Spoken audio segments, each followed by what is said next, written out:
Blog Talk Radio.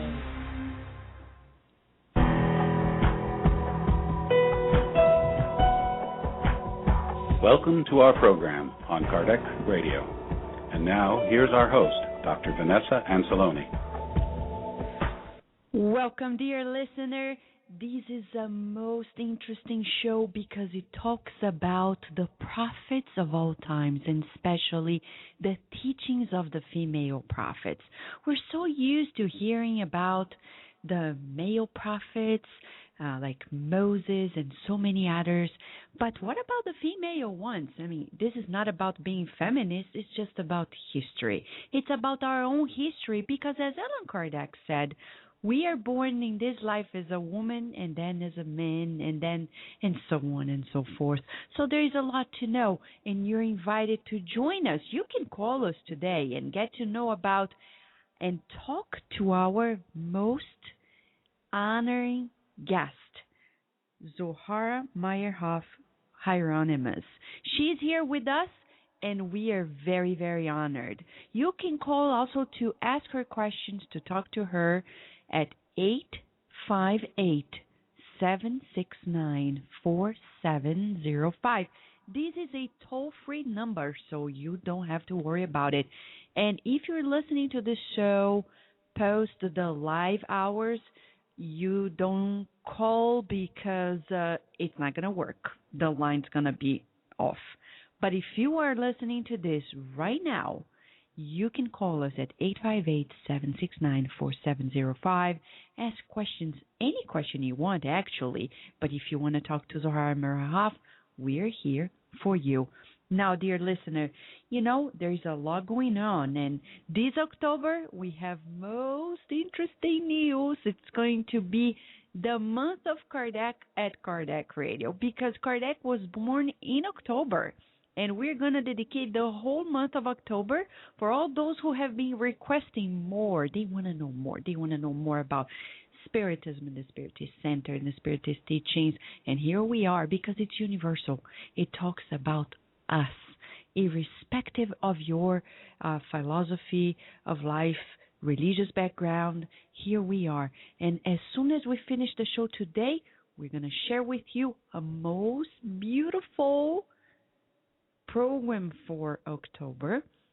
And, you know, did you know Kardec Radio has its own stamp, meaning mailing stamp. And if you wanted a commemorative stamp with Kardec Radio, you need to participate in October shows. We're going to release this beautiful promotion.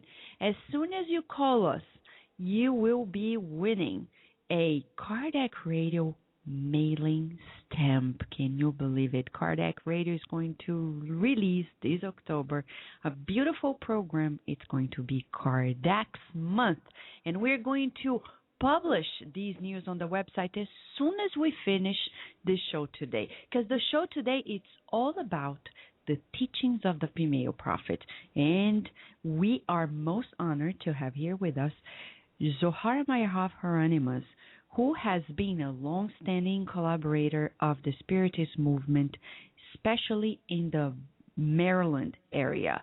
And she is also an award-winning radio broadcaster, author, social justice and environmental activist, and a pioneer in holistic health care, because she founded the amazing Ruskin Mansion Community Health Center in Baltimore in 1984. And she also hosts the national radio program Future Talk. She lives with her husband, Robert Hieronymus, in Maryland, and she has been writing very interesting books, very important ones, because they talk about ourselves. And especially today, we are going to dedicate the program to getting to know more about our own history. It's about us, all of us on the earth, because when we talk about the Kabbalistic teachings of the female prophets, we're talking about life. We're talking about us. Again, you can call us at 858-769-4705 to ask your question or to make a comment, and we are here. Lines are open for you, and we are very, very honored to have you here with us. And, you know, as you have heard, Kardec, in the Spirit's book, he talked about the very fact that true prophets, as he says in Question and Answer 624 of the Spirit's book, true prophets are moral individuals inspired by God and whom we may recognize by their words and deeds. Isn't that what the female prophets are all about? Their words and deeds are really, really, really fascinating. And it's important for us as well as Spiritists and sympathizers of Spiritism to know more about it, because Spiritism in itself, though compiled by Allan Kardec as a phenomenal researcher of the spirit phenomena, he counted on amazing teenage Spiritist mediums at a time 155 years ago to put together these teachings. It didn't come directly through him, but with his help, the teachings that came through these teenage women who were mediums were compiled by him and now make up this body of knowledge that is so transformational for us, truly revolutionary for our souls. And who doesn't need transformation? We all do. And Emmanuel, Chico Xavier's most adorable mentor, wrote many books, and especially the book On the Way to the Light, which is already available at Amazon.com and also at EDICEofAmerica.com, EDICEI of America.com. You're going to get to know about the history of civilization in the light of Spiritism. And in that very, very book, we're going to find several accounts in which he calls our attention to the understanding of the prophets of all times, not only in the Hebrew tradition, but in all other traditions, from the ancient China with Ohi and Confucius, and also in the great Hindu tradition with the great Mahatmas, and also all the other traditions that we have seen in ancient civilization, including the great Egyptian civilization as well. So here we have a beautiful understanding about the fact that we need those who are more fully attuned with the higher realms to help us in humanity move forward, expedite our progress. There's no other way. As our dear Janet Duncan has said, incarnation is not a holiday, and the prophets, and especially the female prophets, they were not on a holiday when they were serving God to bring us inspiration and greater understanding about ourselves. To kickstart this beautiful program, before we open the line for our great friend Zohara, we're going to let you listen. At first hand, you're going to listen to this song that was put together by the musician, renowned musician. He has been writing this song for us, and maybe our gratitude, because it is amazing. It's named The Light of the Comforter. And after the break, Zohara Maria Hoff is going to be with us.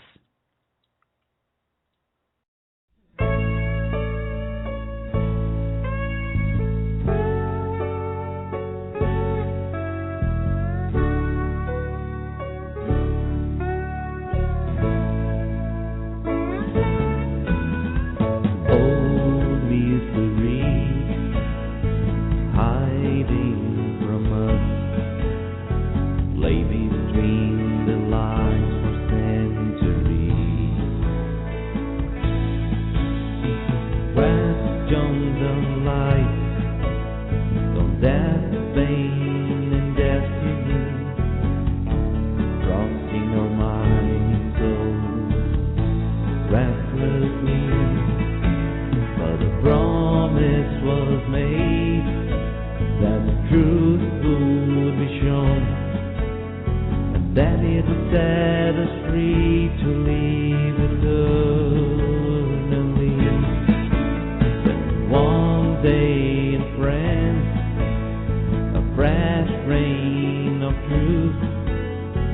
fell down on the desert of our ignorance.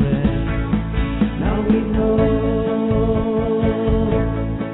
where we come from, where we going, how to get safe and sound. Now we know where we come from, where we going, how to get safe and sound. Now we know we're immortal. There's no reason for fear, no reason to fight, to hate, or reason to kill. Science and faith can walk hand in hand. No more prejudice, no more intolerance. Sweet revelation that comforts our souls. We have found a way through all the shadows. Now we know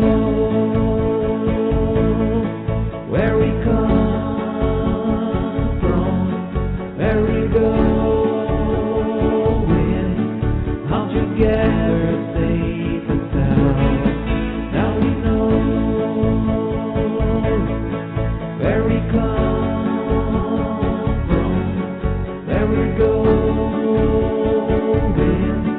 how together safe and sound. Now we know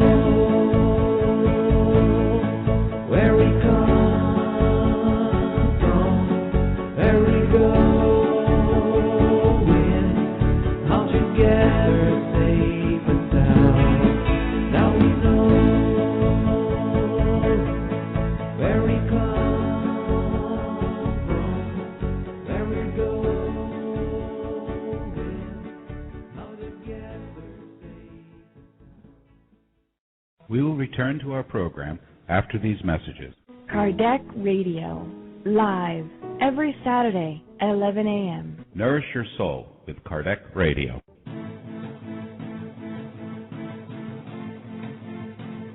The International Spiritist Council is organizing and promoting the 7th World Spiritist Congress, which will be held in Havana, Cuba on March 23rd through the 25th of 2013. The Congress theme will be Charity and Spiritual Education in Building a World of Peace. 150 years of the Gospel according to Spiritism. For more information, please visit www.7cem.org. Nourish Your Soul with Kardec Radio.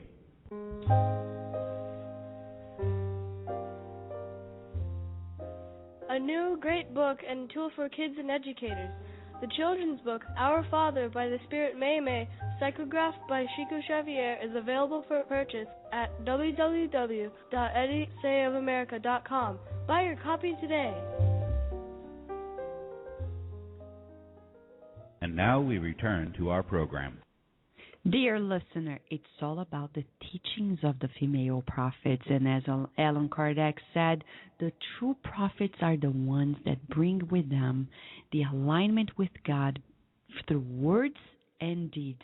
And they come in the body of a man, in the body of a woman. Why not? And to understand more about it, we need an expert in the field. And we are very honored to have here with us Zohar Meyerhoff Hieronymus, who is an award-winning radio broadcaster, author, social justice and environmental activist, and also a pioneer in health care, in the holistic health care, as she founded the Ruskin Mansion Community Health Center in 1984.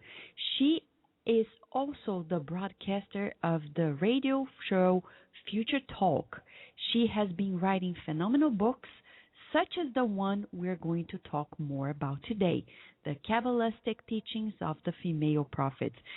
She has recently been awarded a doctorate in humane letters from Saybrook University, which was claimed to be a good representation, a substantial body of work, and a high achievement in disciplines that embrace the values and the principles of the Hebrew tradition. She has a lot to share with us. She has been helping the Spiritist community, especially in the Baltimore area, for the last 10 years, and she has received the Peace and You Award from Divaldo Franco and in 2008, and she also participated in the Peace and You Award ceremony in 2010 when she gave a special plaque to Divaldo Franco on his 25 years of dedication and work in the Maryland, Virginia, Washington, D.C. area.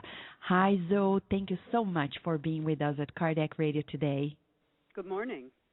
Thank you. For the next 45 minutes, we hope we can get the most from you because you have so much knowledge that is exposed in the book Kabbalistic Teachings of the Female Prophets that we know it's almost impossible to talk about all of them. But Zoe, before we go there, we'd like to ask you, how did you come to be so interested in the teachings of the female prophets way before you actually got to compile the book?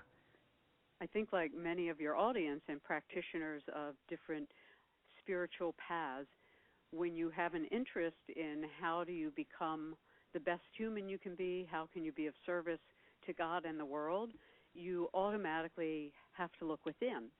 So like many seekers, I have practiced many different kinds of traditions and studied many of the esoteric wisdom teachings of the East and the West, and became particularly interested in phenomenology. Phenomenology is really a study of how things happen, how states of consciousness can be changed, and how to do it in such a manner that it can be taught to another person. And that's been my interest. So when I had a calling, it was truly a great calling back to divinity in the sense of a historic tradition, the Hebrew tradition, which I was raised in and deliberately left to go seek the 10,000 things for much of my adult life. I specifically became interested in prophecy. Prophecy in all the world's practices, all the world's traditions, all the first peoples practice prophecy. Prophecy is the ability to talk for and with the Creator, meaning to come into rapport with the divine voice of peace, with the rapport of the divine pattern for humankind and the divine pattern for the planet itself, as well as all species and natural resources that reside on it. In the Jewish tradition, in the Hebrew Bible, and in the Hasidic tradition of which I'm a student, we talk about the world being the Garden of Eden, and that the purpose of the human being is to repair the world, to elevate it to its pristine potential.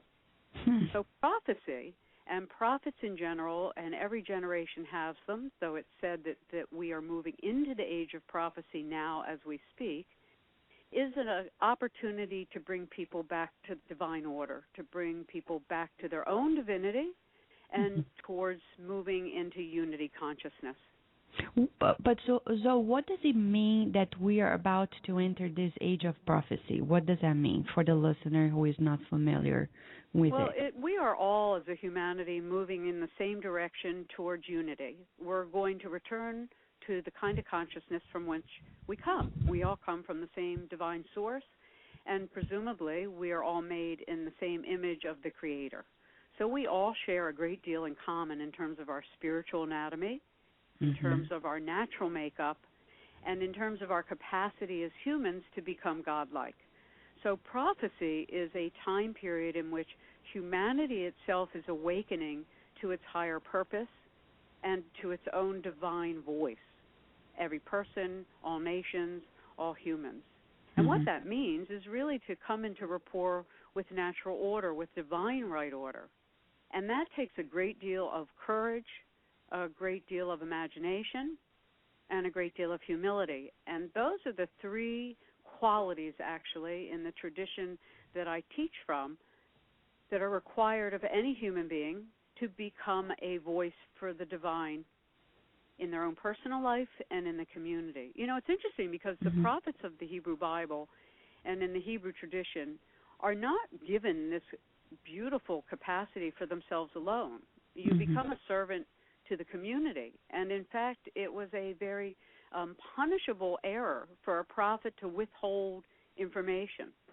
And this is why it said that a person who is going to prepare themselves for prophecy needs to develop a prayer practice, a meditative practice, a way in which you can clear yourself from internal and external thought forms. And many in your audience and many of the students of the Spiritist Society know what I'm talking about when you have to become humble and almost create like a flute, you know, the channel for the Holy Wind Spirit or Ruach HaKodesh, the Holy Spirit, to move through us. And it's in one of the teachings of, was it Chena? Is that how you say it? You talk about Kana. humility, Kana, and you talk about the prayer and humility. I know it's like you're talking about it. I'm just recalling from the book that passage in which it talks about both things and her role as well in that very specific regard. Well, it's true of any person. I mean, the whole purpose of each human life is to come into divinity, to come into our own full capacity as feeling, loving, thinking, acting, doing beings. You know, as you pointed out in the Kardec teachings, you know, a prophet, it's not just what you say, it's also what you do. You know, it's interesting because there's different capacities of prophecy, and Maimonides said that there were like 13 different qualities of prophecy. So there's one kind of prophecy that every human being has the capacity to experience, and it's coming into rapport with the Holy Spirit, the Ruach HaKodesh. And it's spoken of in all traditions in many different ways. But it's essentially this energy, this energetic state of being that we become when we ask the right questions and we listen quietly. You know, the interesting thing about the ancient Hebrews is the high priest wore a particular kind of stone, they thought, on his breastplate, behind the breastplate in his pocket, to which they would ask questions phrased in yes and no, like a dowser, yes and no, like our computer systems, which are zeros and ones, yeses and nos. So we're basically binary beings. You know, we have a right hemisphere of the brain, we have a left hemisphere of the brain, and it's telling us that if we pose questions to the universe in a yes and no fashion, we can divine the answer. So prophets were people that developed a keen capacity for humility. And that doesn't mean to divorce yourself from your own individuality, but it's a recognition that your individual self is for the world and not for yourself alone. So therefore, you give up some of your personal desires, you give up your nasty habits, you give up speaking poorly of someone or thinking unkindly of the world or any of those things that somehow or other diminish us energetically is what a prophet would give up. They'd also sometimes give up food. They would fast. They would leave society. You know, seclusion is a very important component of the prophet's life, meaning you have to guard the holy temple of your head, your eyes, your ears, your nose, and your mouth. So they would be careful of what they looked at and what they watched. So to us as moderners, it means don't watch nasty things on TV. Or in the computer. Yeah, exactly. People do this. Or don't watch scary movies because, firstly, they're horrible from the imagination. Most of those things aren't things you're going to encounter and you wouldn't want to anyway. So why eat them through your eyes? Because your whole body actually experiences what you're watching on film as though it's real. The body itself doesn't differentiate between what's imaginary and what's real in terms of the autonomic nervous system. So we throw ourselves into these highs and lows emotionally all the time by watching bad movies, by watching the news, by reading things that aren't elevating, that aren't bringing harmony and peace into our life. So the prophet was taught not only humility, but then courage. And courage is the capacity to stand up for what you believe. And that's why we're in this age of prophecy, because what's called for every human being right now is to come into unity, for all of us to work together all around the world for the same thing, which is to restore the earth and to restore liberty to all humans and all species. So the courage that a prophet would have after developing humility is really important, because who wants to stand up and tell somebody that, they're facing a disease? Well, our whole planet is facing disease. If you think of the planet as a planetary body, it has a body, it has a mind, it has a soul. So just as humans can have lung cancer, the planet can have lung cancer. Just as humans can have stomach cancer, the planet can have cancer in its waters, in its belly. So what we're supposed to learn in this age of prophecy, and why it said we're in this age now, is that it's really urgent for every human to know that each of us plays a divine role in the bringing to peace of the earth. And that means peace between species, peace between humans, peace between the elements, peace with the spirits that help us. And this takes then the imagination. So again, returning to the three components of a prophet from the Hebrew tradition, and then why we each are part of this tradition now, because we're moving into this age of prophecy, when it said primarily women and children will be the vessels of prophecy, that we also have to have imagination. And imagination means the capacity to hold an image in our mind and heart and to dwell in it, and therefore make it a good image.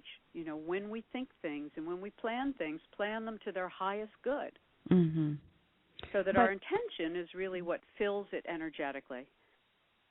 So those three capacities and three components of what was requisite for a prophet in the Hebrew time period, again, was humility, courage, and imagination.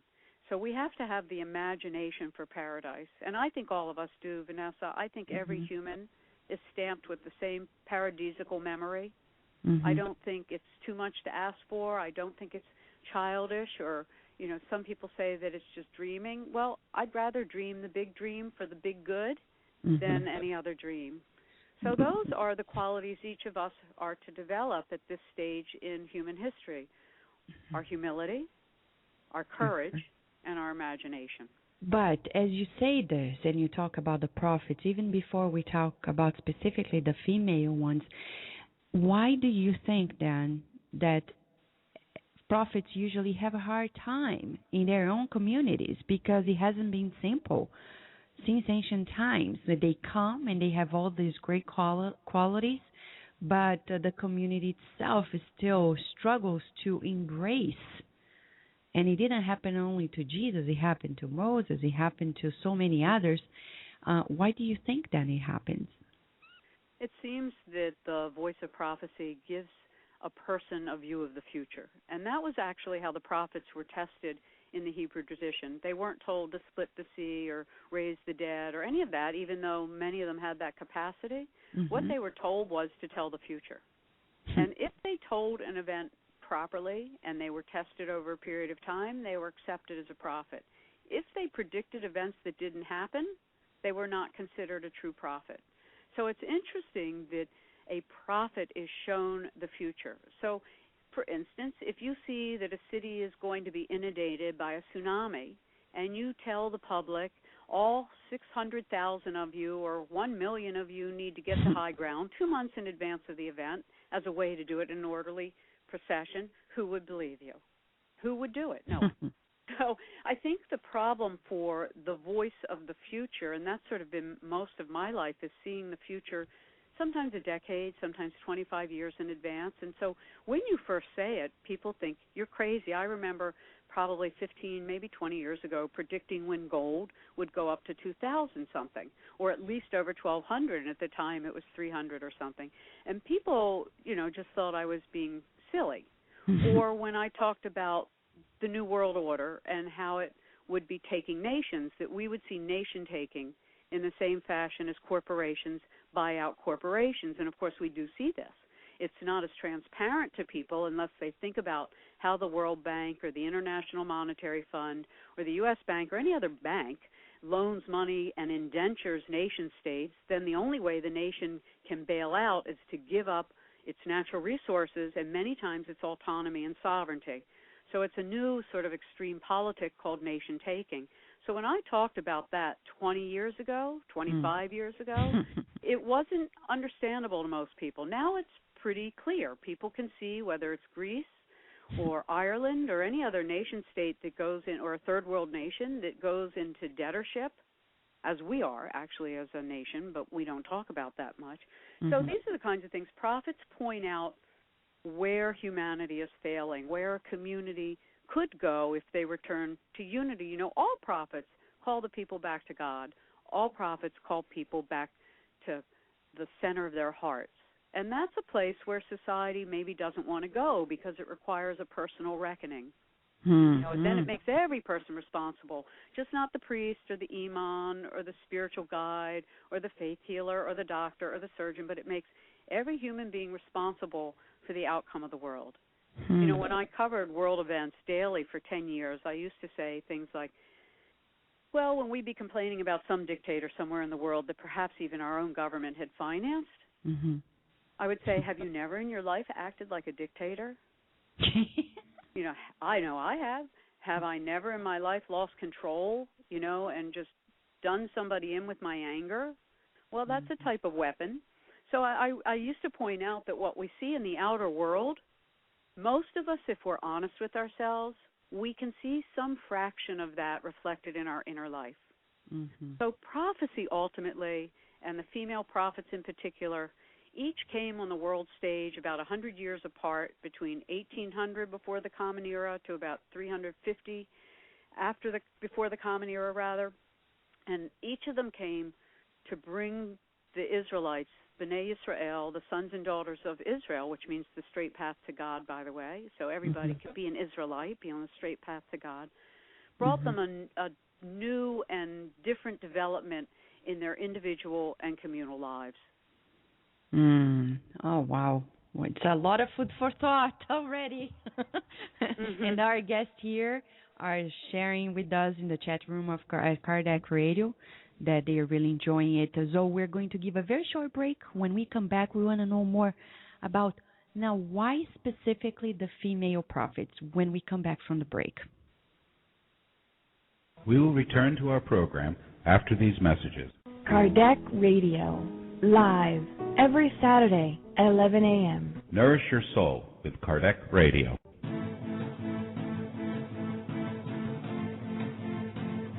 The International Spiritist Council is organizing and promoting the 7th World Spiritist Congress, which will be held in Havana, Cuba on March 23rd through the 25th of 2013. The Congress theme will be Charity and Spiritual Education in Building a World of Peace. 150 years of the Gospel according to Spiritism. For more information, please visit www.7cem.org. Nourish your soul with Kardec Radio.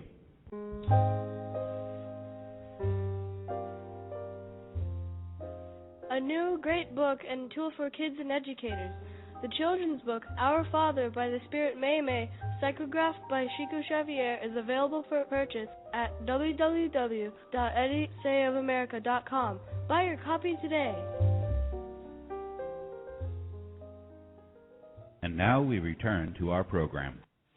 So I'm going to interact now with one of the people that shared a question before we go through the second part of this conversation, because it matches something you said about the age of prophets. Somebody who sent an email, Adrian from Colorado, sent us an email at Kardec Radio asking this question, because since Spiritism talks about this new time we're experiencing on the earth, we talk about the planetary transition, and you know, the esoteric lines also talk about the fact that we're living the era of Aquarius, and it talks about the need for the feminine inside of all of us, as you talked about the binary part of us. So what do you think? Is this one of the reasons why you focused on the female prophets? Because that's what the world needs right now, that type of well, you know, firstly, connection. That was one of the books I've written, and that was written in 2008. I have a more recent book called Sanctuary of the Divine Presence, which is a real teaching on the tabernacle tradition and the Tree of Life. And you can find that, by the way, at my website, Zohara, Zohara online.com. That's ZoharaOnline.com. Maybe another time we can talk about Sanctuary of the Divine Presence. No, I think that what it is from a Kabbalistic point of view, we're what's called in the age of Yesod. That's the next to bottom level of our elevator. On the planet, from Adam and Eve, this is the creation story of the Hebrews, we've been coming down the elevator, coming down the tree of life. The spiritual forces have been descending into denser and denser matter. So we can see we're getting pretty dense. We're pretty locked in our sort of death economy of death on the earth and fighting the body and fighting women and imprisoning children and enslaving them all. And this is pretty dense. This is pretty lacking in spiritual beauty. But the truth is, the denser the vessel, the finer the light. So being in the age of Yesod, which is the covenant, it's actually represented by our generative organs, which is telling us that our male and femaleness needs to come into balance as creators. Our men and our women need to be equal. But the truth is, in Kabbalah, it is said the woman is more elevated than the man, even though the Sephira on the tree of life that she's represented by is called Malchut, which is the bottom of the tree of life. It represents the earth. It represents our feet and our physical anatomy. But it's said that in the age of Malchut, which will be in about 200 years, or it could happen any moment, which is called the age of Messianic consciousness, the age of unity consciousness and divine arising, it will be the women who, within these next couple hundred years, will rise to leadership worldwide. Women will finally be appreciated for the capacity of inclusion that is our nature. And that's not just the female in the woman's body. That's the female capacity of all humans, their intuitive capacity, their ability to include, their ability to nurture, their ability to consider the need of others. You know, a woman, because she has a womb and carries a child and has the capacity to, is automatically a vessel that holds the light. We look at our generative organs, and the male is obviously different. He's more like a fruit of a tree. You know, he can have one instant of reproduction and have thousands of sperm, whereas a woman will have a single egg. So it's a very interesting thing. In the same way God gave us the fruit of the tree, you take one apple and you have multiple apple trees from that one apple. So men have this capacity to disseminate, to go out into the world, to carry a message forward. Women have the capacity to hold that message, to incubate it, and to grow it into something that's useful for every child, for every person, for every part of nature. So when it's said that women will rise, it's already said that women have more what's called Bina, which is understanding, another part of the tree of life, and it's represented by our ears and our physical anatomy, is telling us all that if we will quiet down and listen, and when we are in a conversation with somebody, listen to them. It doesn't just mean to hear. It means to pay undivided attention, to not start thinking about what you're thinking about, but to hear them, to feel them, to hear what the earth needs, to hear what the animals need, to hear what another nation needs, and then to respond accordingly. So all of these things, and that question's a wonderful question, is that, yes, physically, people who incarnate as women in these next couple hundred years will experience a new kind of female presence on earth. And it's, you know, this patriarchy in general and the patriarchal death economy is really got to come to an end. And I think all of us and all of your audience are working on that end. And the transition into a life economy means to treasure life. And if we made that simple turn to what we call, or what I have termed, a life economy, everybody gets that. It means you don't do things that abuse the earth. You don't do things to harm a species' longevity. You don't do things to take away the freedom and the joy of a human life, et cetera, et cetera. And the same thing then for our society as we venture into outer space. It's telling us, what kind of humanity are you going to be as you venture out into the cosmic brotherhood? And to me, I think the lesson's really clear. We should take our divine selves with us, which means a non-weaponization of space, that space is, you know, a universal territory where societies commingle, and that's the age we are moving into. So prophecy and space travel, to me, are two parts of the same story, which is that we are beginning to really better appreciate once again our divine purpose on earth, which is to elevate everything to good. and we're also beginning to appreciate that we're not alone. We never have been. So it's time to mature. It's time to be good stewards of not only our own incarnations, but our entire biosphere. So as you're talking about these dimensions as well, when we talk about the prophets and the prophetesses, we're talking about the communication with higher beings, correct? Yes, absolutely. I mean, they work with angels and they work with deities that might be higher than that, and the cherubim on the ark certainly tell us that this is our inheritance. It tells us that our own ark within our mind heart is really protected by God's divine beings. So that, but it's also said that the human being is higher than any angel in the Jewish tradition. So in the Hebrew Bible, even though they can call on different angels, and Metatron, of course, the leader of them all, and they're different angels for different things, like Raphael for healing, and we all still can call on these angelic beings, it's still considered that the human being was created with free will, unlike the angels. Presumably the angels only do the bidding of the Creator, whereas the human being really has choice, and that's both our blessing and our curse. We have the ability to choose. Will we do good or not so good? Will we help somebody who we see is in need, or will we turn away and walk away? So the human being has free will, unlike any other spiritual being that God created. And in the Jewish tradition, in the oral teachings, it says that, all the angels were arguing that humanity shouldn't be the highest creature, that humanity shouldn't be given the freedom God was about to give them. But that's the blessing, so that each of us has an opportunity to refine ourselves, to come into self-mastery over our emotions, so that we can be open to, yes, those higher beings' messages, as well as connecting directly to the source ourselves. And that's what Moses was able to do. He didn't work through the lens of any angelic communication. He spoke directly to God and God to him. And as you're saying this, in Spiritism, we understand that the higher beings, the pure spirits or the angelic beings, they are already so aligned with God that their will is God's will. So they have no conflict whatsoever.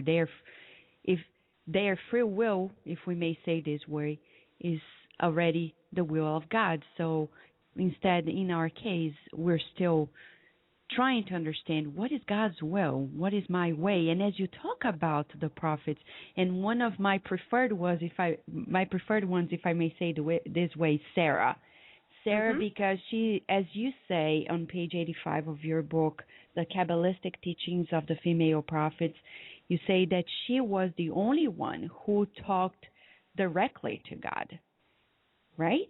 Well, all of these are teachings, and we always joke around in Judaism. We say for every opinion, there's 71 other opinions, because actually in the academies, it used to be taught to the students that you had to come up with at least 70 ways, some said 72, ways to interpret anything in Torah, anything in the Hebrew Bible. So, yes, Sarah did speak directly to the Creator. So it is said. It's interesting because if we look at the 7 prophetesses, and that's what most of this book really takes the time to lay out, Kabbalistic teachings of the female prophets, they each brought something I mentioned to Israel's own development. Sarah really represents the seed, and everything they learned is a model for what each of us learned. So Sarah was the seed. Miriam taught us deliverance, and I'll go back through these. Devorah, and we're coming down through history, Devorah taught us moral order. Hannah, the prophetess, taught us spiritual discipline. Abigail, King David's wife, taught us about humility and being part of the royal bloodline. The prophetess Huldah taught us about what we call in Hebrew Olam Haba, the world to come, that we're not just here in a physical body, that we have a life between life outside of a physical body, and it's a place we're all going, and beyond the world to come is what we call Gan Eden, the Garden of Eden. And then finally, Queen Esther, the last of the 7 prophetesses, taught us about our sovereignty and our divinity when we align our will with God through prayer. And prayer really is the foundation of all of this journey. In most of the world's traditions, not everybody calls it prayer. They can call it reflection or contemplation or meditation. But prayer is both an active and a receptive experience. It's where each human has the capacity to speak out loud to the Creator. And Hannah, the prophetess, who teaches us about spiritual discipline, and the Sephirah called Netzach, which is our will, our endurance.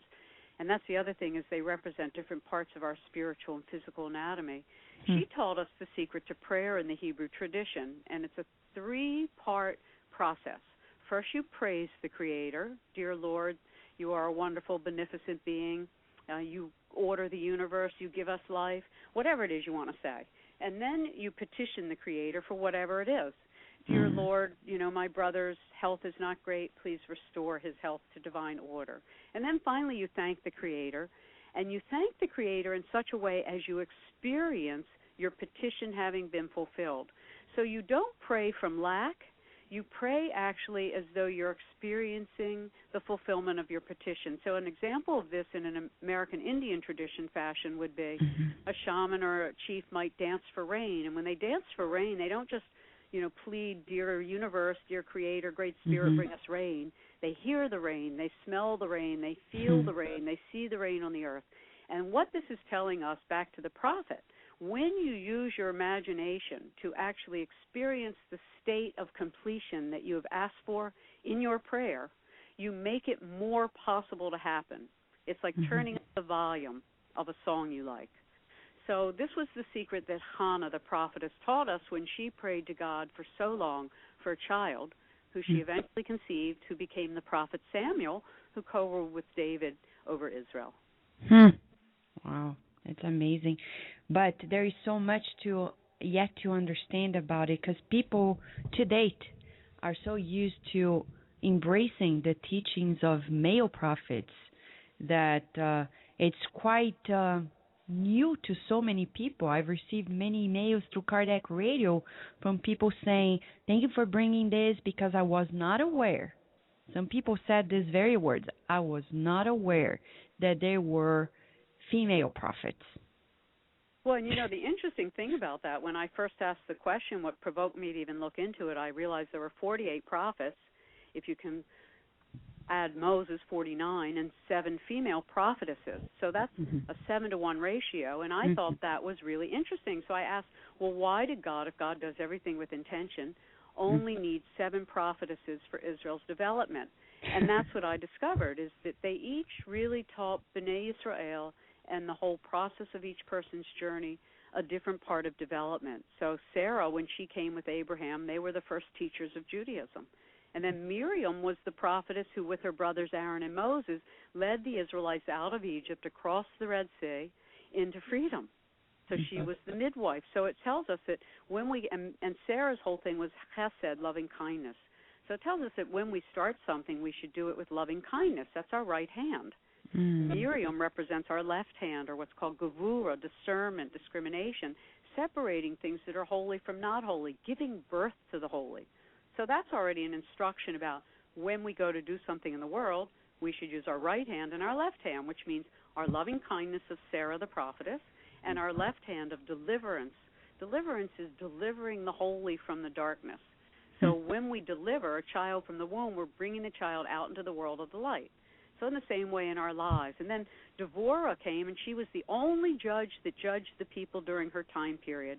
That's around 124 before the Common Era.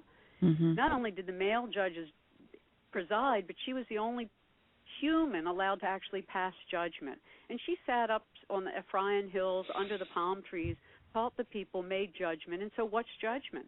Judgment and beauty and truth are the ability to mix the right hand and the left hand, loving kindness and discernment, which tells us we come to truth when we can balance opposites. So Devorah taught the Hebrew people how to have a moral order. And then after that, we learned spiritual discipline, and that's what the prophetess Hannah taught us. How to get down on our knees, how to endure at something no matter how hard it is, to have the will.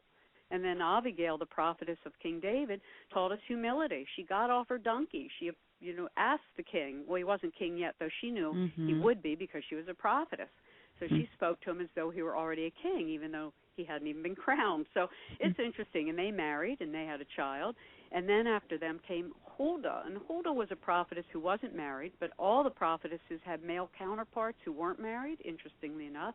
You always see this team between the female and the male prophet, or the female and the male, like Miriam with Moses and Aaron, and Devorah with General Barak. and Hannah with Eli the high priest and her husband Elkanah, who was also considered a prophet.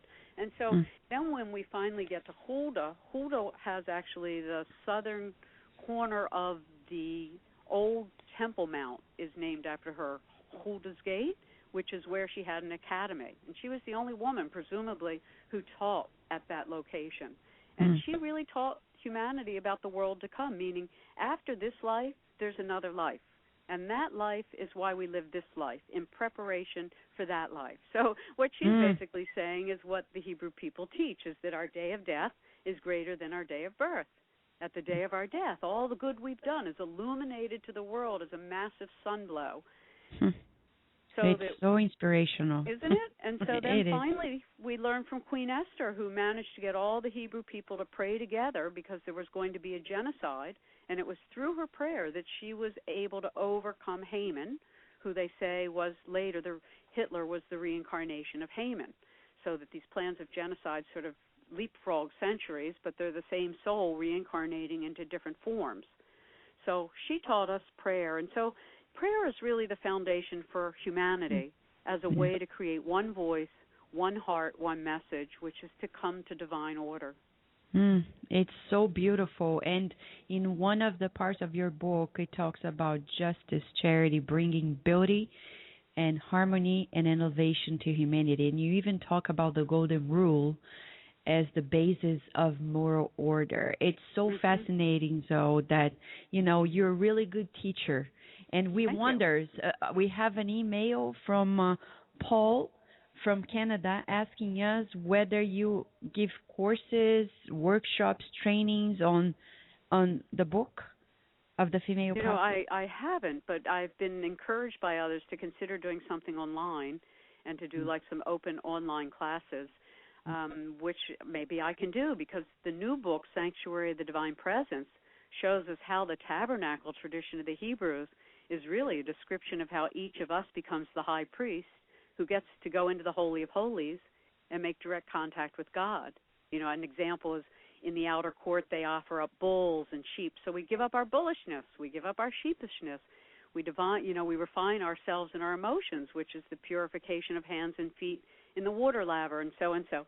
So thank you for the suggestion, Paul, and maybe I will. But, let me encourage your audience to just get online at Zohara, Zohara online.com, and I do host a radio program every other Sunday called 21st Century Radio, and we have a website for that, 21st, 21ST, centuryradio.com.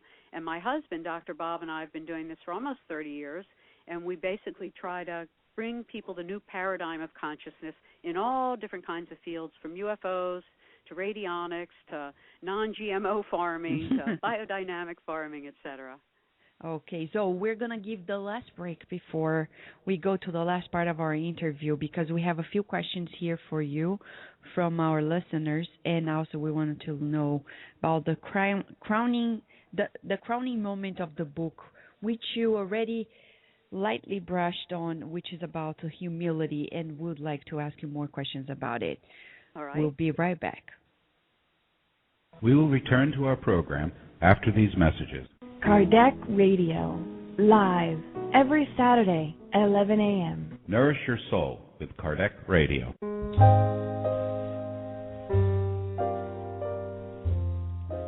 A new great book and tool for kids and educators. The children's book, Our Father by the Spirit Mei, psychographed by Chico Xavier, is available for purchase at www.edisayofamerica.com. Buy your copy today. Kardec Radio, to learn more about Spiritism.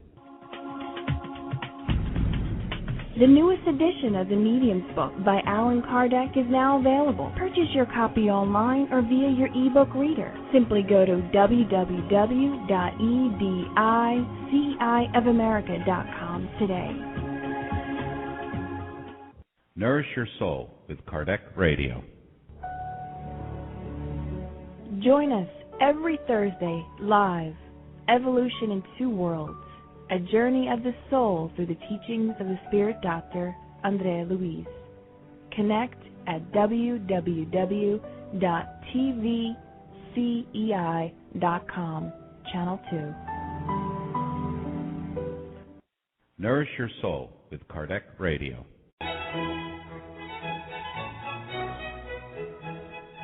Spiritism for Everyone, the online study of the Spirit's Book and the Gospel according to Spiritism.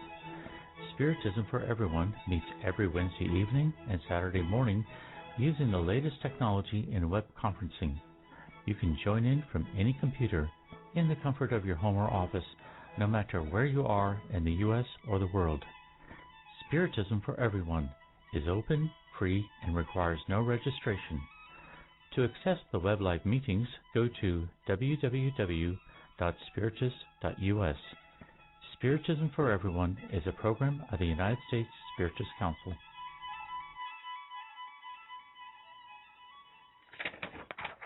And now we return to our program.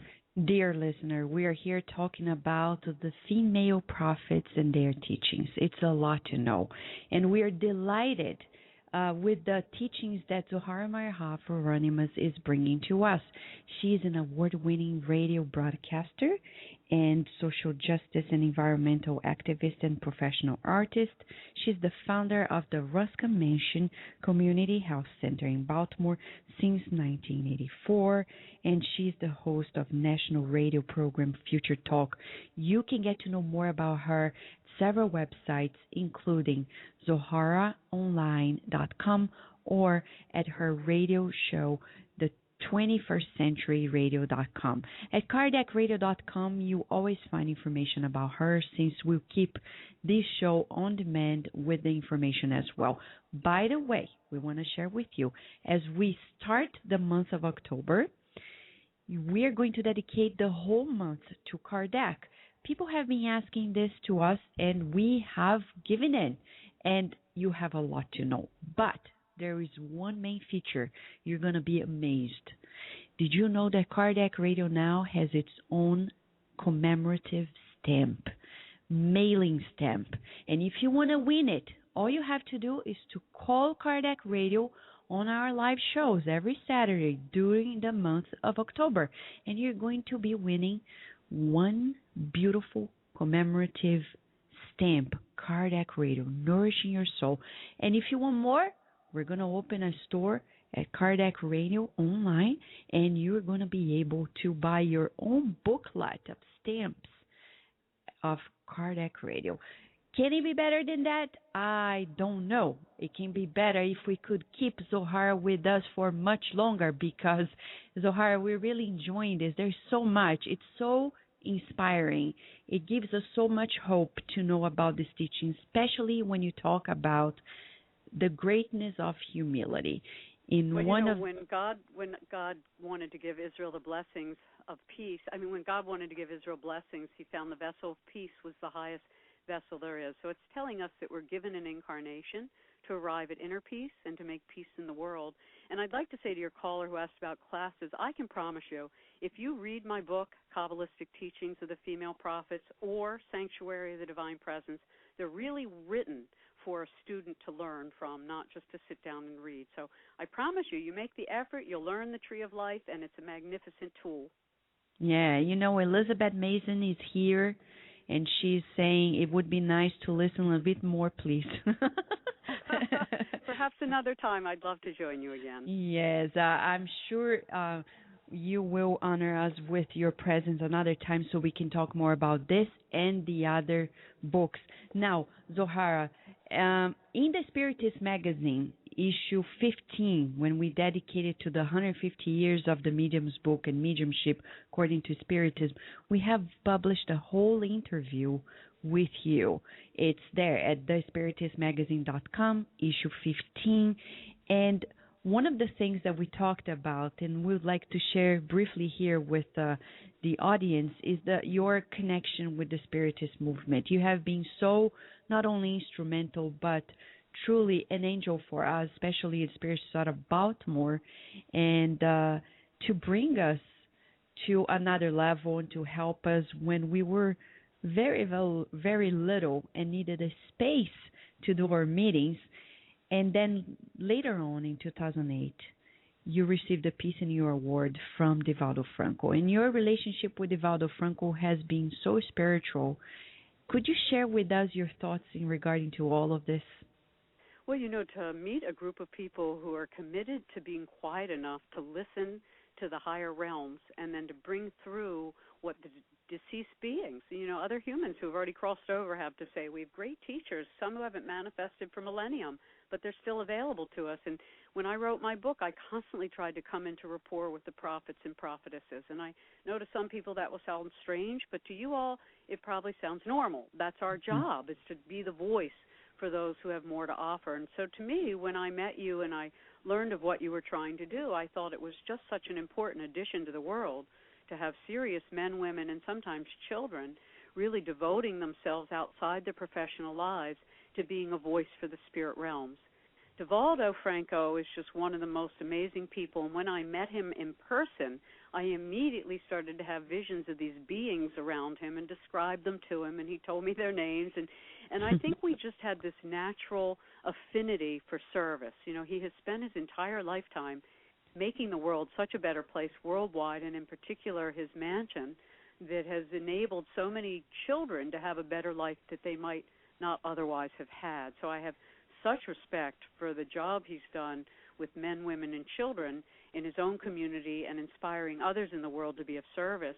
And so when I spoke to him at that particular event, I recounted a story of my own when I went to study harmonica at a particular location. At the end of this 5-day workshop, I heard a voice tell me to come in a certain place, and I did. And it was a group of disincarnate monks that were telling me what they needed from the living in that one location. And I passed that on to another young man who I just picked up was probably a very open vessel. And he told me that he had that talent, shut it off at 17 because it was just not something to put in a normal soccer day life.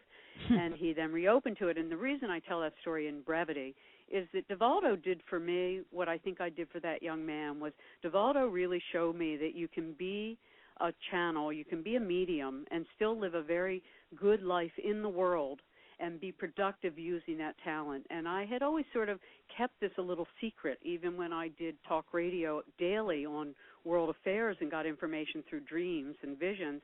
I didn't really talk about it a lot, but he really showed me that it's a beautiful capacity that all humans ultimately have, and that I should be open about that. That's one of the ways I get information. Wow, you're inspirational. So we really want to thank you so much. And if you have any final comments for the listener, they want you to stay longer, but you're going to come back. I'm sure Good. God is going to provide. Well, that would be my pleasure. And I think the one message I'd like to give everybody is to be quiet and listen to your heart within and follow it. It's not enough to get the information, then we have to do. And if you can't do it all at once, do a little piece of whatever it is. And sometimes it's a symbol that's talking about a gentle change in your inner life, not always an outer expression. But it's important to know that you are a divine channel for divinity itself, and that each of us together, when we know where each of us stands as holy, will bring the world to world peace. Thank you so much. So please receive from all of us at Kardec Radio a big hug for your time, for the teachings, and for this hope that you bring to us with your message. Thank you so much. Thank you. Dear listener, I hope you are feeling as much joy as we are. It's truly moving because it brings hope. It's about the silence, the external silence that brings to us this wisdom within. We all need it. As O'Hara said to us, from the teachings of the amazing female prophets, we put together the need for humility. This female in all of us, the nurturing. We need nurturing. We all do. We've seen from the people who are here at our chat room at Kardec Radio. Thank you so much for sharing your insights, for those who send the emails. And we want you to hear more from you. We have been receiving lots of emails, and we thank you all for your suggestions, for your feedback, but also we want you to participate live. Why? Because that's going to be the essential element in this month of October.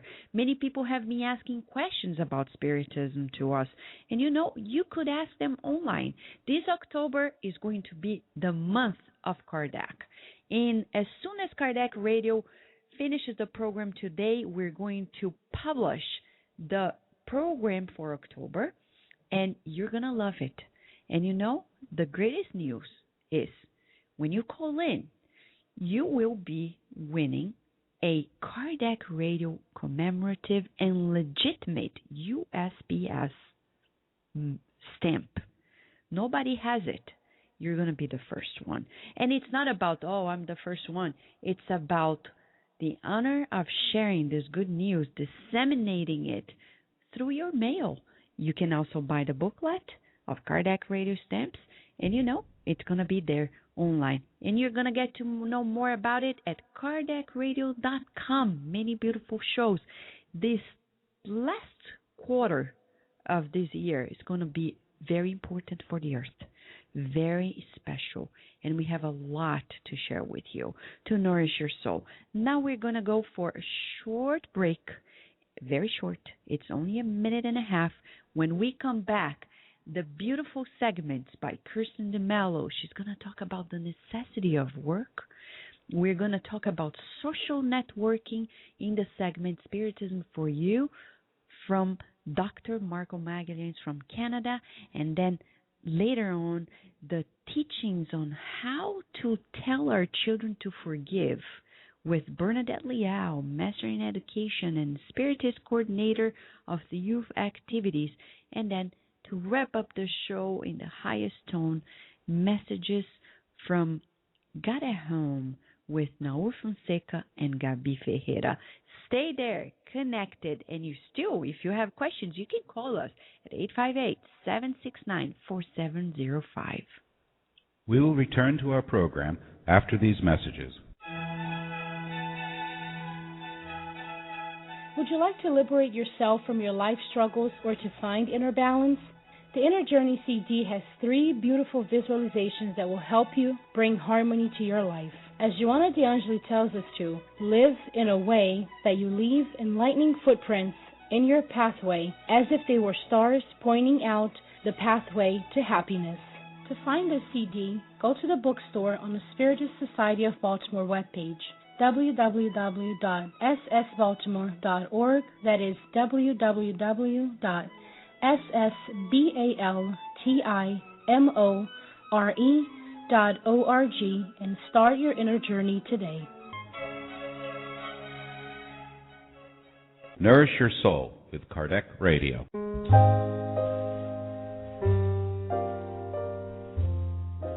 A new great book and tool for kids and educators.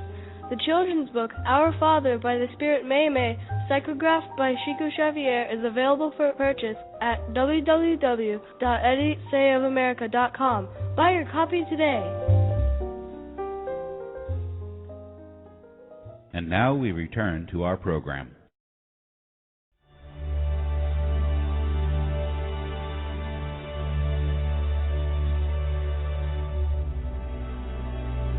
Hello, dear Kardec Radio listeners, and welcome back to the Spiritist Moment.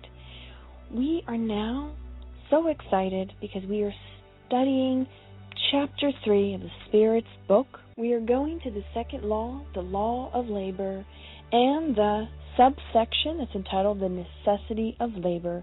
Again, dear friends, it is part 3 of the Spirit's book, the Divine Natural Laws.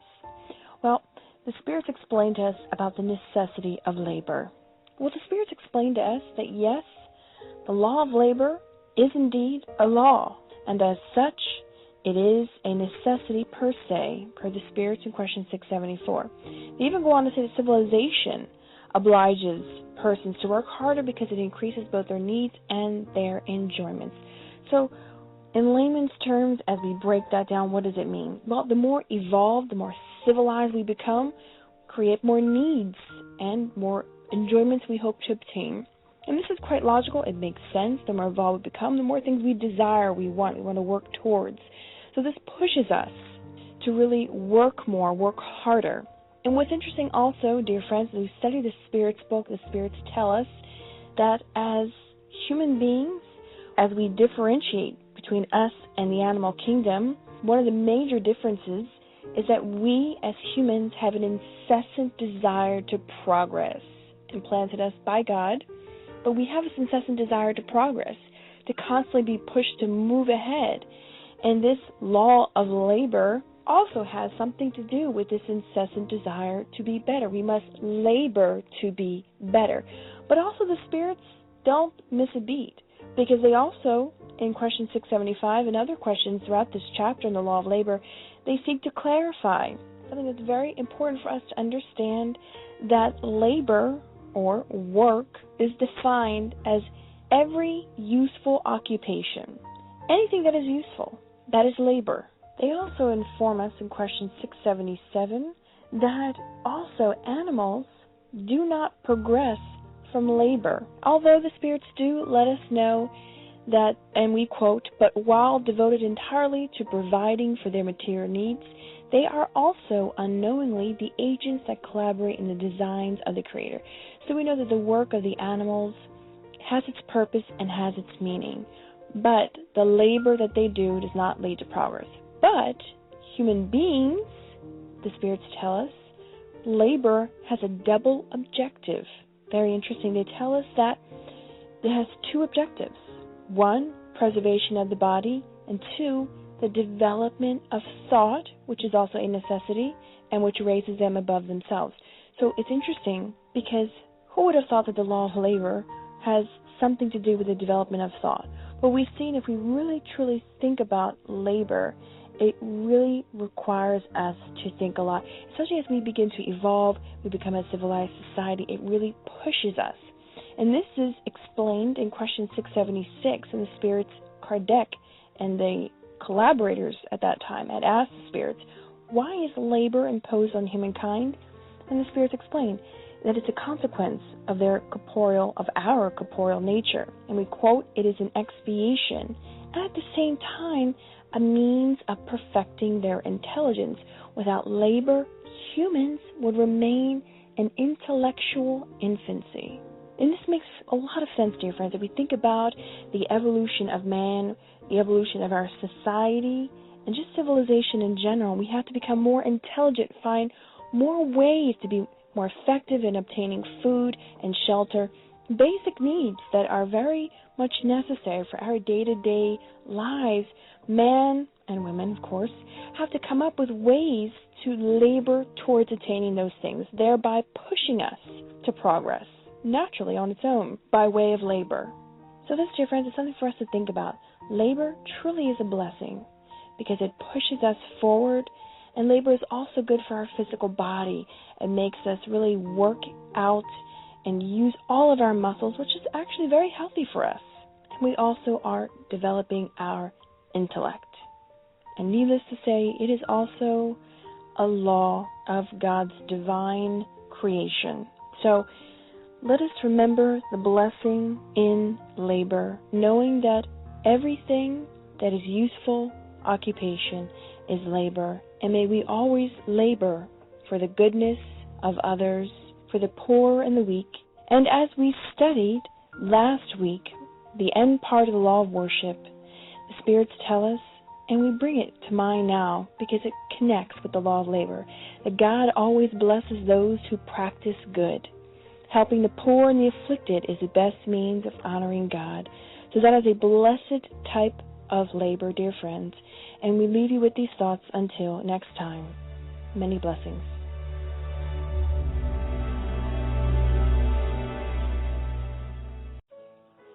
Hello, dear Kardec Radio listener. Welcome to the segment Spiritism in Your Life. Today we're going to talk about a very interesting topic that a lot of people discuss nowadays, which is the risks and benefits of using social networking websites. And also, we're going to think about the responsibility of the information that I post. What are the consequences of my actions? Could the information that I'm posting in a website be actually damaging someone or helping someone? Let's have a look at the new phenomena of social networking from a scientific point of view and from a spiritist point of view. Although being a recent phenomenon, we already have multiple papers that analyze the effects of the use of social networking websites. The results are contradictory. Some papers support it, and some papers show the risks of the use. In a Cornell University study, students that were posting new information on the website and looking at their profiles felt more self-confident and actually fueled their self-esteem by using social media. Other studies show that social networking use could actually strengthen friendship bonds and also stamp out shyness or loneliness. On the other hand, a recently published American Academy of Pediatrics paper showed that significant using of social networking can actually cause depression, unsafe practices, aggressiveness, or self-destructive behaviors, although it is difficult to really gauge those results because we also know that people that are already depressed to start with tend to spend more time connected social networking. Other studies have showed that continuous use of social networking can trigger eating disorders, interestingly enough, induce the number of divorces. As an example, Facebook was referenced in 20% of divorce petitions processed in 2009 by Divorce Online, which is a British law firm. What's important to get from this information, although we have some contradictory results, is that use of social media can actually be extremely positive or extremely negative, depending on how you use it, what's the information you're posting, what's your goal by using that tool. So in other words, social networking is a tool. Just like internet, it can be used for the good or it can be used for the bad. Looking from a spiritist point of view, we can have a very simple analysis of this matter. Let us take an example. Imagine that you're projecting a very negative thought towards a person. But now what you do in this new era of social networking is that you're going to type, and you type a comment and you post it in a website. What some people might forget is that the energy, that negative thought, all that imbalanced energy that you're posting online is going to be automatically projected not only into the person that is the object of the post, but in everyone that reads your website post. Considering that an average Facebook user has around 200 friends, and each one of those 200 friends have approximately 200 other friends, we can have an idea of the dramatic impact of the information that you're posting. On the other hand, if we're thinking about helping someone, we can actually, for example, post a very positive idea or a supportive comment or a nice passage or even a good morning to our friends. Automatically, all that energy that you're projecting into that thought is going to be transmitted not only to the friends, but the friends of your friends. And just by looking at that message, a lot of people can actually feel the good energy that you're projecting into it. This is just one example, but we can expand this in many other ways. For example, when you're posting information online, remember that once posted, the information is almost impossible to remove from the internet. Second, a lot of people is going to have access to that information, so be careful. Protect yourself. Number 3, make sure that information is precise and it's true. Avoid sharing information that you don't know the source or any other kind of information that's going to send the wrong message to the people reading it. And in everything you do online, follow the same guidelines that you use in your daily life. Follow the law of love, of charity, and be responsible for every action Thank you so much, my friends, and God bless us. We will return to our program after these messages.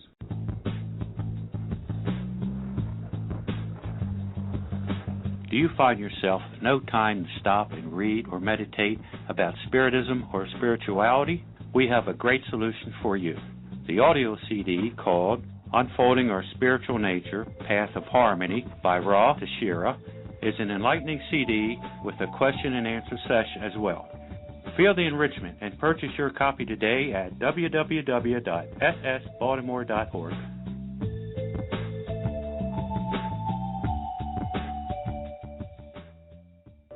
Spread the word. Kardec Radio, to learn more about Spiritism.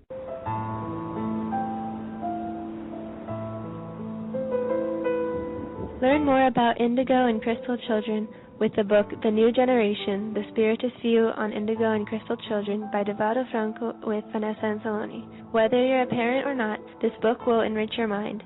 Go to www.ssbaltimore.org and click on Bookstore and purchase your copy today.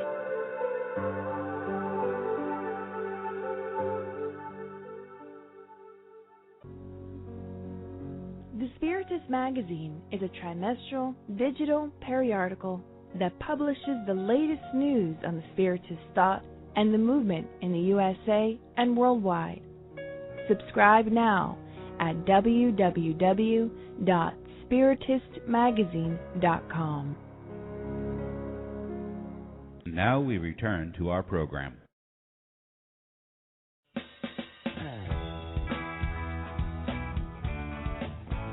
Welcome to our Yes, Youth Education and Spiritism with Kardec Radio. I am Bernadette Leal, and I'll be spending a few minutes with you, inspiring to bring a spiritual awareness and spiritist teachings to our youth, parents, and educators. Today, I'll answer 3 questions about children and forgiveness. First question: how can I help my child to understand the benefits of forgiveness? Forgiveness is a very abstract concept. Many parents encourage their children to forgive, but it may not be as easy as it sounds. Piaget explains that children between the ages of 7 and 11 are in a concrete operational stage, and certain abstract and spiritual concepts are hard for them to grasp. The age of 12 is when they can begin to comprehend or show more interest about forgiveness. But even though some young children cannot fully understand it, parents should start to practice with them the act of forgiving and apologizing. Let's take a look into the concept of forgiveness. To forgive means to pardon, to waive any negative feeling or desire for punishment. So, before teaching our children about forgiveness, we invite you to take a look at yourself and recall a time in which someone hurt you, or you felt offended by what he said or did. The question is, why do we get hurt? Why do we have such a hard time letting go of what happened and hold grudges? Well, the answer is because of the ego. Our ego is hurt. We have high expectation on how people should act and say. Consequently, we feel that we are right and the other person is wrong, showing that we have low tolerance of others and being judgmental by noticing people's defects before seeing our own. This is not different in a child or a teenager.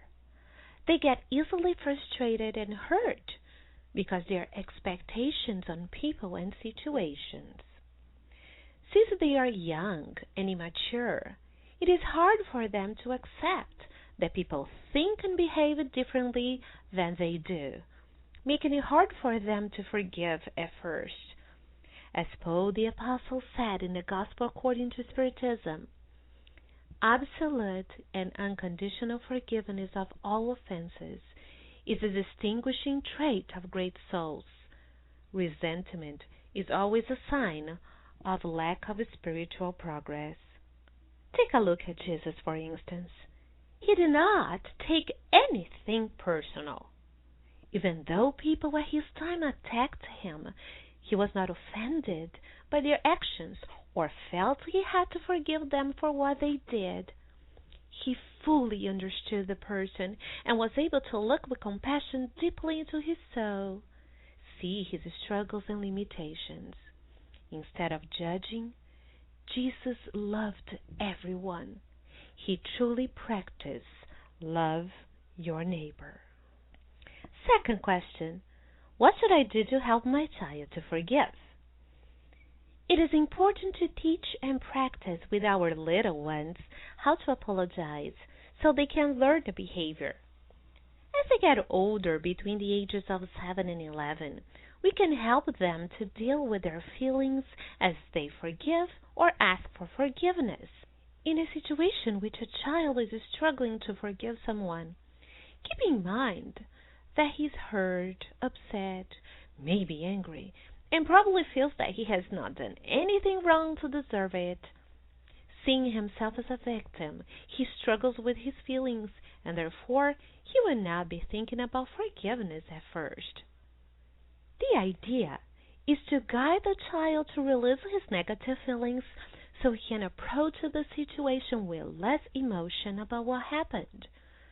Talk to your child about how he feels. Depending on the age, ask him to draw or write about his feelings. Use some concrete material. For instance, you can have a box and label it the Letting Go box.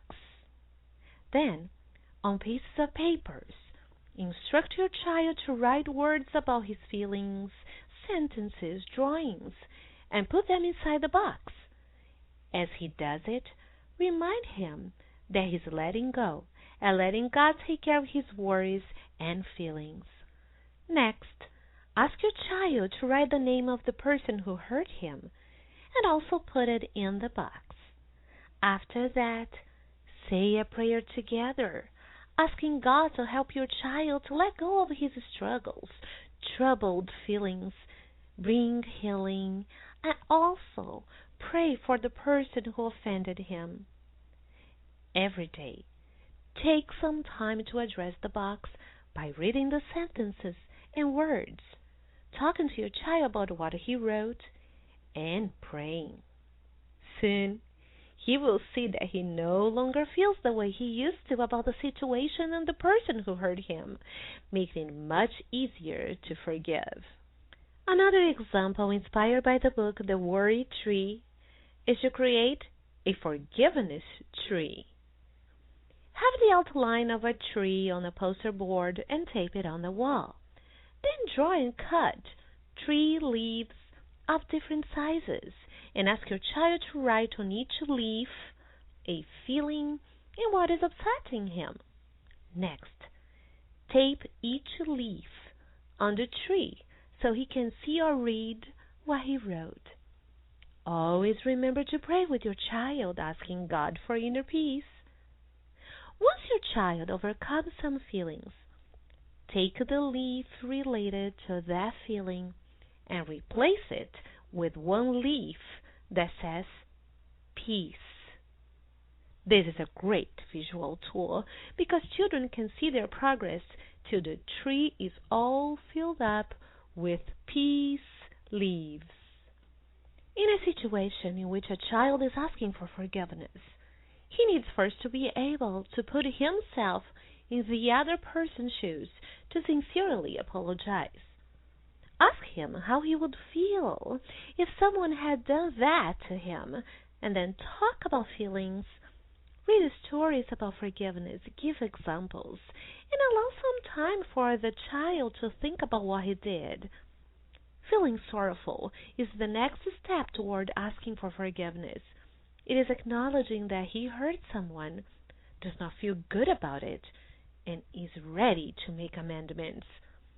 Another suggestion when your child apologizes is to help him to reflect upon his action by nicely asking him to say why he is apologizing, and also have the person who was hurt to share how she feels. Third question, what techniques should I use with teenagers to help them to forgive? Any Individual techniques of concrete material, like the letting go box and the forgiveness tree, are helpful.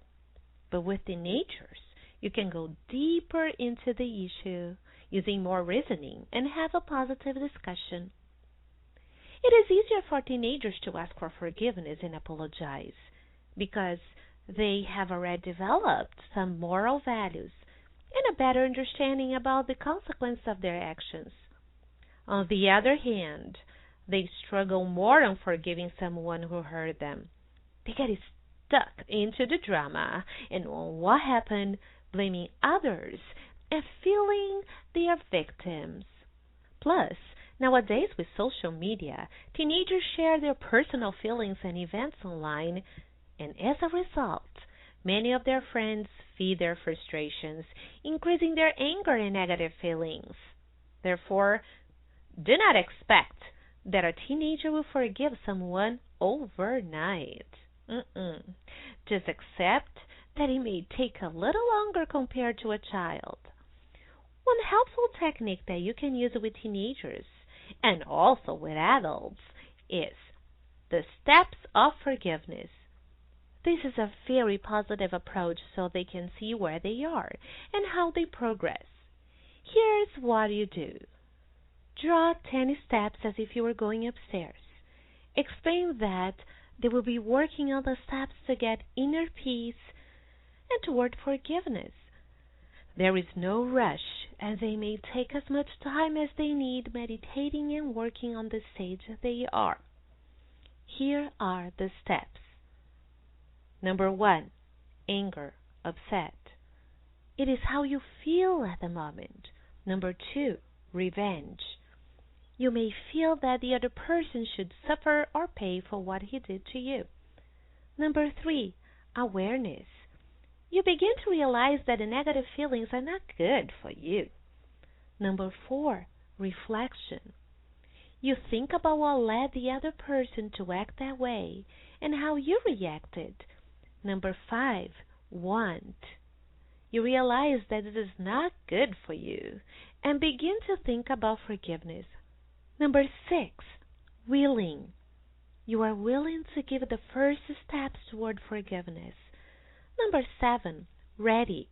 You are ready to forgive and think about what to do to get there. Number 8, start. You start taking actions in order to forgive. Number 9, letting go. You can talk about what happened without any hurt feelings. Number 10, free. You feel peaceful and completely forgave yourself and others. Teenagers may take longer in one step than another, but important is that they can see their progress throughout the forgiveness process. This is a great tool for life. Also, prayer is fundamental, encouraging them to pray for guidance, patience, and healing. Kardec Radio listeners, how many spirits have been suffering in the spiritual realm because they left the material world without forgiving someone for their wrongdoing? We should follow Jesus' example as he said on the cross, Father, forgive them, for they don't know what they are doing. Forgiveness brings us balance. Forgiveness brings us peace. Let's be an example of forgiveness for our children and teach them to forgive without limit. Not 7, but 70 times 7. Chapter 10 of the Gospel According to Spiritism by Allan Kardec brings us wonderful teachings about it, as it says, to forgive your enemies is to become deserving of forgiveness yourself. To forgive friends is to show true friendship. To be able to forgive offenses is to show that you are better than you once were. Thanks for listening to Yes. And if you have any questions that would like us to answer, please email them to kardec@kardecradio.com. We will return to our program after these messages. Would you like to liberate yourself from your life struggles or to find inner balance? The Inner Journey CD has 3 beautiful visualizations that will help you bring harmony to your life. As Joanna DeAngeli tells us to, live in a way that you leave enlightening footprints in your pathway as if they were stars pointing out the pathway to happiness. To find this CD, go to the bookstore on the Spiritist Society of Baltimore webpage, www.ssbaltimore.org. That is www.ssbaltimore.org,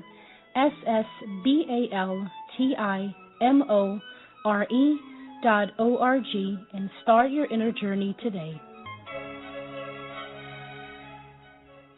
Nourish Your Soul with Kardec Radio.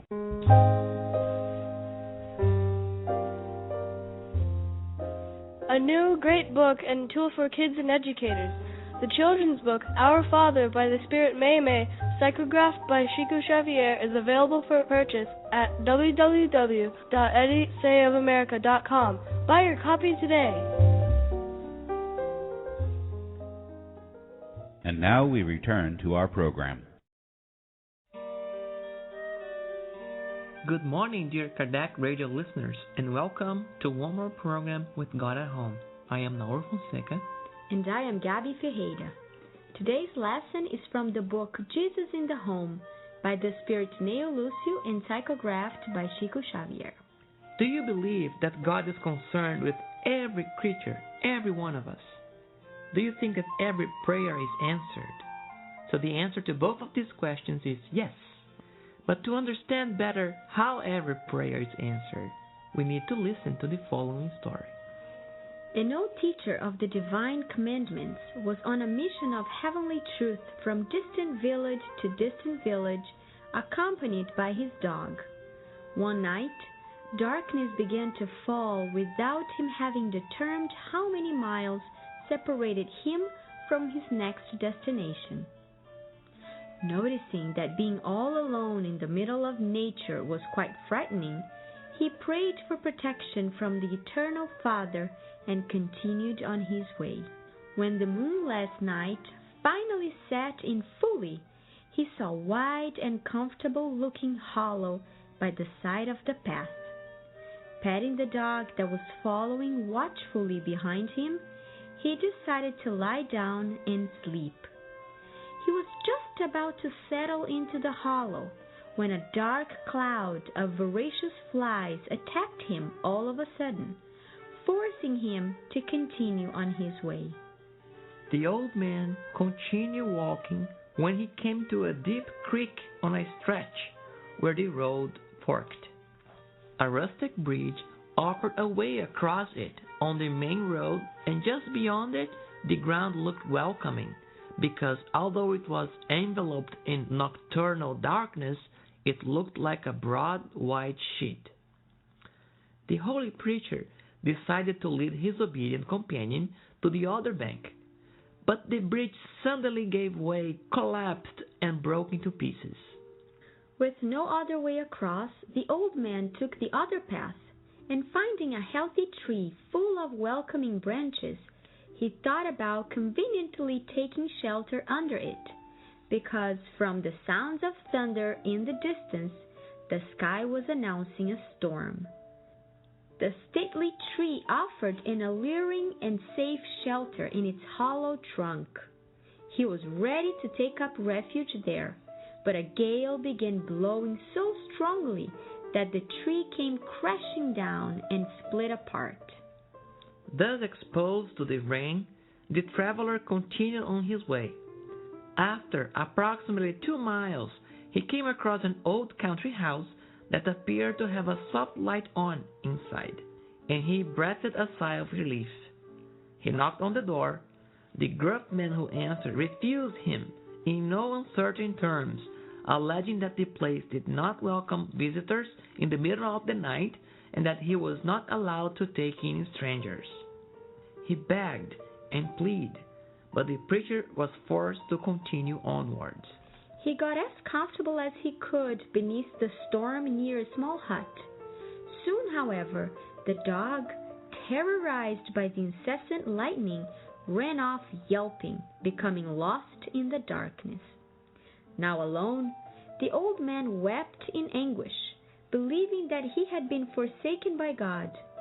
In the middle of the night, he heard muffled yelling and cursing, but was unable to tell where it was coming from.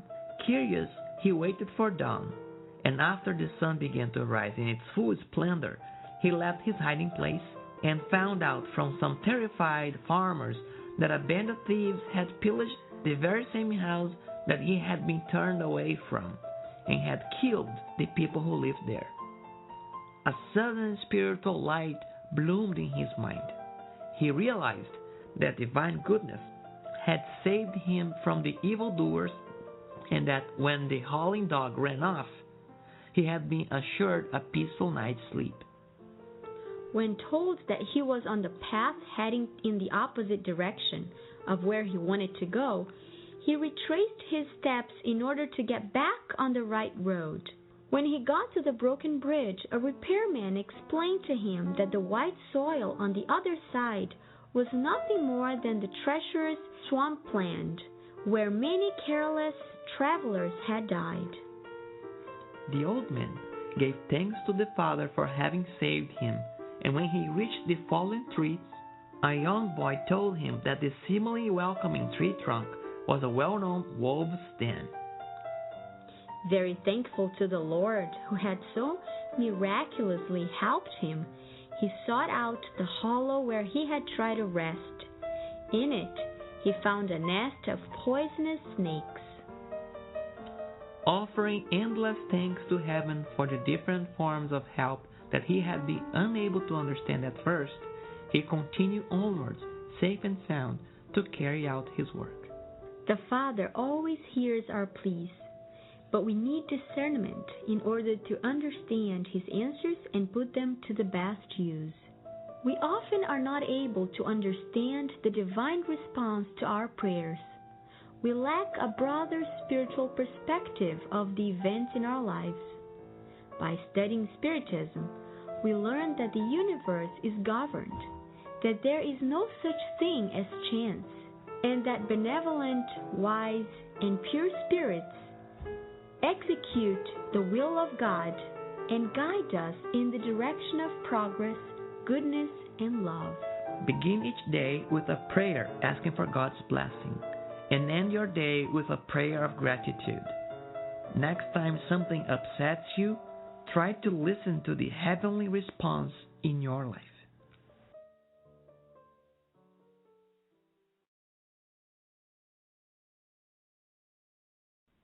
Dear listener, we hope you have enjoyed the beautiful show of today, and now we invite you for our final prayer, because praying, as Zohar Meyerhoff has just told us, is the way to live a good life. Let us now feel the presence of God as we breathe in and out. Let us relieve our hearts from any anguish, from any remorse, from any grudge that we may hold in our hearts. Dear Lord, thank you so much for creating us to progress. And you provide everything. Don't allow us, dear Lord, to fall in inertia. May we be willing to progress, to grow, to learn, and most importantly, may we be open to love one another with fraternity in true solidarity. We pray that our planet feels your presence today even more, and may especially the leaders of all nations receive the inspiration and the guidance from you to fulfill their role according to your will. And so be it. Dear listener, as we have said before, you know October is Kardec's month. Go now to KardecRadio.com and find out about the program for this month, because it's just so beautiful. And I tell you more, it's about winning a Kardec Radio stamp. Nobody has ever got one, and you may be the first one. All you need to do is to be here next Saturday between 11 a.m. and 1 p.m. and you call us at 858-769-4705 and get your stamp. And if you want more than one, we have a Spiritist Trivia for you. And if you want more than two, we're going to make it available, whole booklet at Kardec Radio Store very soon this week. We wish you lots of blessings and joy because, as Jesus said, since we heard the good news, we need to keep faithful to courage and joy and hope. We wish you many blessings and see you next week when we are going to talk about Spiritist help for immigrant parents as part of I Honor My Parents campaign.